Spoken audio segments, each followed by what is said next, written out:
आइए सुनते हैं एक मज़ेदार कहानी।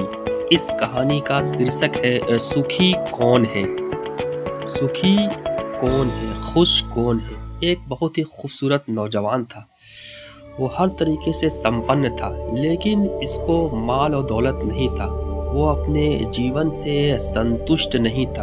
हर वक्त वो दूसरों को देख के सोचा करता, काश मेरे पास भी दौलत होता, मेरे पास भी कार होता, मेरे पास भी मकान होता, और तो और मेरे पास भी एक अच्छी सी गर्लफ्रेंड होती, मेरे पास भी एक अच्छी सी बीवी होती। इसी सोच और फिक्र में एक दिन इसे एक शख्स मिला जो कि एक बहुत ही माहिर जादूगर था और मस्नुई और काल्पनिक जीवन को सच करने की शक्ति इसमें थी। इसने उस नौजवान से कहा, तू जो सोचता है मैं तेरी सारी ख्वाहिश को पूरा कर सकता हूँ, बता तो क्या मांगता है। याद रहे कि ये कहानी पुरानी है। तो उस नौजवान ने कहा, मुझे माल और दौलत चाहिए, मुझे महल चाहिए, मुझे वो सब कुछ चाहिए जो एक दौलतमंद आदमी के पास होता है। उस जादूगर ने कहा, ठीक है बच्चा, तू घर जा, अगली सुबह तू उठेगा, तुझे वो सब कुछ मिल जाएगा, तो तेरी इच्छा है। जब वो अगली सुबह उठा तो चाय लाते हुए उसे अपनी पत्नी दिख गई। इस तरह उसे एक अच्छी सी औरत मिल गई, पत्नी मिल गई, माल और दौलत मिल गया, उसे वो सब कुछ मिल गया जिसे वो पाना चाहता था।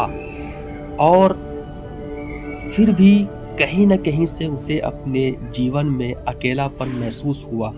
अब वो और ज़्यादा उदास रहने लगा कि मुझे तो वो सारा चीज़ मिल ही गया जिसे मैं चाहता था, फिर मैं क्यों उदास हूँ? इसी उदासी का सबब कारण पूछने के लिए वो फिर इस जादूगर के पास जाता है और पूछता है कि हुजूर, अब मैं क्यों उदास हूँ? मुझे तो वो सब कुछ मिल गया है। तो जादूगर बोलता है कि बच्चा, तू मेरी बात को गौर से सुन। तूने सुख को बाहर देखा, तूने लोगों के अंदर सुख देखा, लोगों की संपन्नता देखी और तूने सुख को बाहर तलाश करने की कोशिश की। लेकिन जीवन का सत्य ये है कि सुख इंसान के अंदर है। सुख अपनी कामनाओं, अपनी इच्छाओं को कंट्रोल करने में है। जादूगर की ये बात उसे समझ में आ गई और फिर उसने जादूगर से कहा, तो फिर मुझे क्या करना चाहिए? तो जादूगर ने कहा कि अपने ऊपर यकीन रख, अपने आत्मविश्वास को जगा और फिर आगे बढ़। तेरे अंदर वो छुपा हुआ खजाना है जिससे तू सारी दुनिया खरीद सकता है, बस अपने ऊपर यकीन कर। और वह सुबह उठा तो ये एक सपना था। उसके बाद जो ये सुबह हुई तो ये एक नई सुबह हुई। उसने बाहर ना देखते हुए अपने अंदर यकीन किया, अपने मेहनत से काम किया और उसे वो सब कुछ मिल गया जिसे